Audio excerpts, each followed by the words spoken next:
there's a cure for baldness. Wait. Well, it could be. They're A looking possibility. Look, I was excited. No, but it could be right under our noses, which for you could be pretty. That's not you went after me twice in one thing. The bald and the nose in one intro? We looked at the ear hair, so that's good. Actually, it is something that could be exciting news for millions of Americans or for people all around the world, but men and women, because let's not forget, there are women who suffer from hair loss as well. Absolutely. That's really exciting. Potential new hope for the millions of Americans bedeviled by baldness. Here's NBC's Craig Melvin. In recent years, screen stars and athletes have embraced the inevitable, making chrome domes cool. And now, there's the dashing royal landing a beautiful princess despite his thinning hair. Colin Watson is bald and proud. Scott Evans started shaving it 15 years ago. Once you go bald, you don't go back.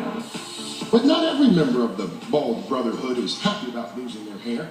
Doctors like Mark Dower perform more than 100,000 hair replacement surgeries every year. And what I see in my patients is when we can restore the hair, not only does it make them feel better about themselves, but it restores their self-confidence. But at an average cost of between $8,000 and $12,000, hair restoration surgery is too expensive or extensive for many. To maintain hair, many turn to popular drugs like Propecia and Rogaine. Soon though, some hope there may be another option. This research that we've come up with is fantastic news for us.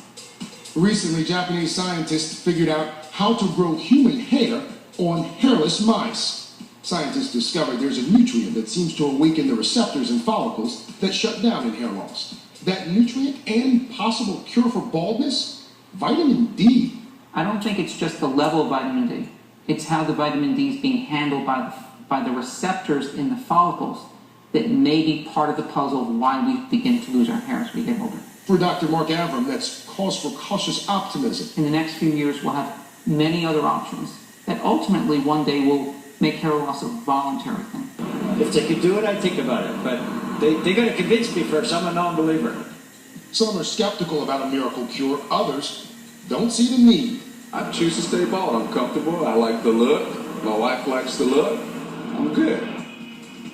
I like his look too. That was NBC's Craig Melvin. Dr. Susan Taylor is a dermatologist. Doctor, good to see you. Good morning. Before we can talk about relief for people who have lost their hair, or dare I say a cure, let's make sure we understand more about what exactly causes people to lose hair. Sure, there are many different causes of hair loss, but the bottom line is that there are 3 phases of hair growth. There's the anagen or growth phase. That can last 2 to 5 years, but there's a sleeping phase. That's only supposed to last weeks or months, but sometimes it becomes permanent, and that can lead to baldness. So the follicle goes to sleep. That's right. And what is it about vitamin D that can actually reawaken that follicle? Well, what scientists have found is that vitamin D and the receptor, so that you can think of the receptor as a lock. Vitamin D is the key that fits into the lock, and that seems to cause hair to grow.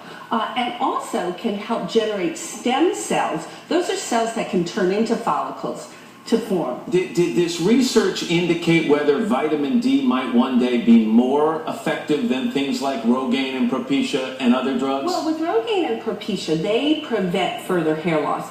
Well, the hope is with vitamin D and activating the receptor, turning that receptor on to grow hair, that we can cure hair, or we can take a bald scalp and grow hair. But now, what are we suggesting? That one day there will be an ointment of vitamin C? Are we going to be ingesting it? How are we going to get this into our systems? Well, we're not quite sure. So right now, all the science is done in the lab. It's done in animals and cell cultures. So we're really going to have to wait to see if it's actually vitamin D that's going to activate the receptor, or other compounds. There's something called FEL1 that seems to activate that receptor. And I know there are a lot of bald men out there who want their hair back, who are saying, are we suggesting that at one point you're going to get this vitamin D into your system and those hair follicles are going to be turned on immediately again? You're just going to start sprouting hair? Is this going to take months, years, what? We don't know.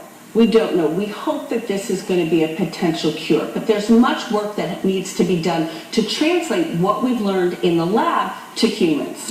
Just a fun fact for our friends without hair.